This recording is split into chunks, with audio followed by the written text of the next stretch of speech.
कब से पड़े हैं, कब से खड़े हैं,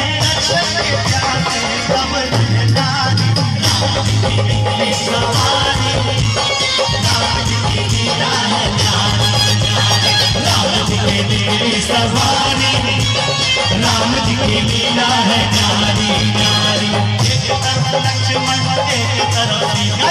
एक तरफ लक्ष्मण एक तरफ सीता, बीच में जगत के पालनहारी राम जी की लीला सवारी,